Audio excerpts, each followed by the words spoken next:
ಅಮೆರಿಕಕ್ಕೆ ಇರಾನ್ ಈಗ counter condition ಅನ್ನ ಹಾಕಿದೆ. ಶರಣಾಗತಿ ಇಲ್ಲ, ಸಂಧಾನ ಮಾತ್ರ ಅನ್ನುವಂತಹ ಕಂಡೀಷನ್ ಅನ್ನ ಹಾಕಿದೆ. ಅಮೆರಿಕ ಇರಾನ್ ನಡುವೆ ಇದೀಗ ಸಂಧಾನ ಮುಂದುವರೆದಿದೆ. ಇರಾನ್ ಅಮೆರಿಕ 60 ದಿನಗಳ ಸಂಧಾನ ಮಾತುಕತೆ ಮುಂದುವರೆದಿರುವಂತದ್ದು. ಅಮೆರಿಕ ಇರಾನ್ ನಡುವೆ ಈಗ ಸಂಧಾನ ಮುಂದುವರೆದಿದೆ. ನೋಡಿ, 60 ದಿನಗಳ ಸಂಧಾನ ಮಾತುಕತೆಗೆ ಒಪ್ಕೊಂಡಿರುವಂತದ್ದು. ಇಲ್ಲಿ ಮಾತುಕತೆ ವೇಳೆ ಹಲವು ವಿಚಾರಗಳ ಬಗ್ಗೆ ಚರ್ಚೆಯಾಗುವಂತಹ ಸಾಧ್ಯತೆ ಇದೆ. ಇರಾನ್ಗಾಗಿ ಅಮೆರಿಕ ಯುದ್ಧದ ನಷ್ಟ ಪರಿಹಾರ ಕೊಡಬೇಕು. ನೋಡಿ, ನೀವು ಬರ್ತೀರಾ, ಸಂಧಾನ ಮಾಡ್ಕೊಂತೀರಾ, ಸಂಧಾನ ಮಾತ್ರವಲ್ಲ, ನಮಗೆ ಎಷ್ಟು ನಷ್ಟ ಆಗಿದೆ ಅದನ್ನ ಕೊಡಬೇಕು ಅಂತ ಹೇಳಿ ಇಲ್ಲಿ ಅಮೆರಿಕ ಯುದ್ಧದ ನಷ್ಟ ಪರಿಹಾರ ಕೊಡಬೇಕು ಅಂತ ಇರಾನ್ ಹೇಳಿರುವಂತದ್ದು. ಇರಾನ್ನ ಆಸ್ತಿ ಪ್ರದೇಶಗಳನ್ನ ಅಮೆರಿಕ ಬಿಟ್ಕೊಡ್ಬೇಕು. ಸಂಧಾನ ಚರ್ಚೆ ವೇಳೆ ಅಮೆರಿಕ ಮುಂದೆ ಇರಾನ್ ಈ ರೀತಿ ಬೇಡಿಕೆಯನ್ನ ಇಟ್ಟಿದೆ.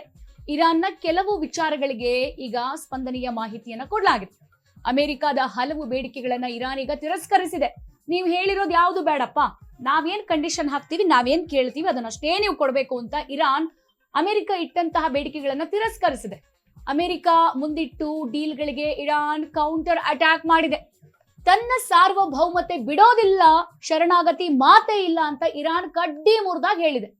ನಮ್ಮ ಕಂಡೀಷನ್ಗಳನ್ನ ಅಮೆರಿಕ ಕೂಡ ಒಪ್ಕೋಬೇಕು. ಬರೀ ನಿಮ್ ಕಂಡೀಷನ್ ಹೇಳೋದಲ್ಲ, ನಮ್ಮ ಕಂಡೀಷನ್ ಅನ್ನು ನೀವು ಒಪ್ಕೋಬೇಕು. ರಾಷ್ಟ್ರೀಯ ಹಿತಾಸಕ್ತಿಗಳಿಗೆ ಯಾವ ಒತ್ತಡವೂ ಇರಬಾರ್ದು. ನೋಡಿ, ಇಂಟರ್ನ್ಯಾಷನಲಿ ಯಾವ್ದೆಲ್ಲ ಹೋಗುತ್ತೆ, ಒಂದಿಲ್ಲಿ ನಮ್ಮ ಇಂಧನ ಹೋಗೋದಾಗಿರ್ಬೋದು, ಫ್ಯೂಯಲ್ ಹೋಗೋದಾಗಿರ್ಬೋದು, ಜೊತೆಗೆ ಬೇರೆ ಬೇರೆ ದೇಶಗಳಿಗೆ ತೆರಳುವಂತಹ ಶಿಪ್ಗಳು, ನೋಡಿ ಈ ರಾಷ್ಟ್ರೀಯ ಹೋಗ್ತಾ ಇರುವಂತಹ ಯಾವುದೇ ಐಟಮ್ಸ್ ಗಳಿಗೆ ಇಲ್ಲಿ ಒತ್ತಡ ಇರಬಾರ್ದು. ಅದರ ಜೊತೆಗೆ ಇರಾನ್ ಪರಮಾಣು ಬಾಂಬ್ಗಳನ್ನ ಬಿಡಬೇಕು ಅನ್ನುವಂಥದ್ದನ್ನ ಕೂಡ ಇಲ್ಲಿ ಹೇಳಿರುವಂತದ್ದು. ಯಾವುದು ಅಮೆರಿಕ ಕೂಡ ಹೇಳಿದೆ. ಹಾಗಿದ್ರೆ ನಾವು ಗಮನಿಸ್ತಾ ಇದೀವಿ, ಈ ಹಿಂದೆ 5-6 ತಿಂಗಳಿಂದ ಏನು ಇರಾನ್ ಇಸ್ರೇಲ್ ವಾರ್ ನಡೀತು, ಅದಾದ್ಮೇಲೆ ಹತ್ತತ್ರ 40 ದಿನಗಳಾದ್ಮೇಲೆ ಬ್ರೇಕ್ ಬಿತ್ತು. ಈಗ ಮತ್ತೆ ಇರಾನ್ ಅಮೆರಿಕ ಯುದ್ಧ ಶುರುವಾಗಿರುವಂತದ್ದು. ಇಲ್ಲಿ ಡೊನಾಲ್ಡ್ ಟ್ರಂಪೇ ಮುತುವರ್ಜಿ ವಹಿಸಿ ಯುದ್ಧ ಬಿಟ್ಬಿಡ್ರಪ್ಪ, ಸಾಕಾಗಿ ಹೋಗ್ಬಿಟ್ಟಿದೆ, ಬಹಳ ನಷ್ಟ ಆಗಿದೆ ಅನ್ನುವಂತ ಮಾತನ್ನ ಹೇಳಿದ್ರು. ಆದ್ರೆ ಇಲ್ಲಿ ಇರಾನ್ ಶರಣಾಗತಿ ಆಗುವ ಮಾತೇ ಇಲ್ಲ, ಸಂಧಾನ ಮಾತ್ರ ಸಾಧ್ಯ. ಸಂಧಾನ ಹೇಗೆ? ನಮ್ದೊಂದಷ್ಟು ಕಂಡೀಷನ್ಸ್ ಇದೆ, ಆ ಕಂಡೀಷನ್ ಅನ್ನ ನೀವು ಫುಲ್ಫಿಲ್ ಮಾಡಬೇಕು ಅಂತ ಇಲ್ಲಿ ಇರಾನ್ ಹೇಳಿರುವಂತದ್ದು. ಸದ್ಯ ಅಮೆರಿಕ ಇರಾನ್ ನಡುವೆ ಈಗ ಈ ಸಂಧಾನ ಮುಂದುವರೆದಿದೆ. ಇರಾನ್ ಅಮೆರಿಕ 60 ದಿನಗಳ ಸಂಧಾನ ಮಾತುಕತೆ ಆಗ್ತಾ ಇದೆ. ನೋಡಿ, 60 ದಿನಗಳಿಂದ ಈ ಸಂಧಾನ ಆಗ್ತಲೇ ಇರುವಂತದ್ದು. ಇರಾನ್ ಬಗ್ಗಲ್ಲ. ಈಗ ಈ ಹಿಂದೆ ಅಮೆರಿಕ ಬಹಳ ದೊಡ್ಡ ಸ್ಟ್ರಾಂಗೆಸ್ಟ್ ಕಂಟ್ರಿ, ನಮ್ಮ ಎಲ್ಲಾ ದೇಶಗಳ ದೊಡ್ಡಣ್ಣ, ನಮಗೆ ಬೇರೆ ಬೇರೆ ದೇಶದಿಂದ ಸಪೋರ್ಟ್ ಇದೆ ಅಂತ ಏನು ಇಸ್ರೇಲ್ ಕೊಚ್ಕೊಳ್ತಿತ್ತು, ಈಗ ಇರಾನ್ ಜಗ್ತಾನೆ ಇಲ್ಲ. ಮಾತುಕತೆ ವೇಳೆ ಹಲವು ವಿಚಾರಗಳ ಬಗ್ಗೆ ಇಲ್ಲಿ ಇರಾನ್ ಚರ್ಚೆಯನ್ನ ಮಾಡಿದೆ. ಇರಾನ್ಗಾಗಿ ಎಷ್ಟು ನಷ್ಟವನ್ನ ಮಾಡಿದೆಯಲ್ಲ ಅಮೆರಿಕ, ಆ ನಷ್ಟವಾದ ಪರಿಹಾರವನ್ನ ಕೊಡ್ಲೇಬೇಕು ಅಂತ ಇಲ್ಲಿ ಪಟ್ಟು ಹಿಡಿದಿದೆ. ಅದರ ಜೊತೆಗೆ ಇರಾನ್ನ ಆಸ್ತಿ ಪ್ರದೇಶಗಳನ್ನ ಅಮೆರಿಕ ಬಿಟ್ಕೊಡ್ಬೇಕು ಅಂತ ಇಲ್ಲಿ ಇರಾನ್ ಸಂಧಾನದ ವೇಳೆ ಇವಿಷ್ಟು ಕಂಡೀಷನ್ ಅನ್ನ ಹಾಕಿದೆ. ಅದರ ಜೊತೆಗೆ ಸಂಧಾನ ಚರ್ಚೆ ವೇಳೆ ಅಮೆರಿಕ ಮುಂದೆ ಇರಾನ್ ಈ ರೀತಿಯಾಗಿ ಬೇಡಿಕೆ ಇಟ್ಟಿರುವಂತದ್ದು.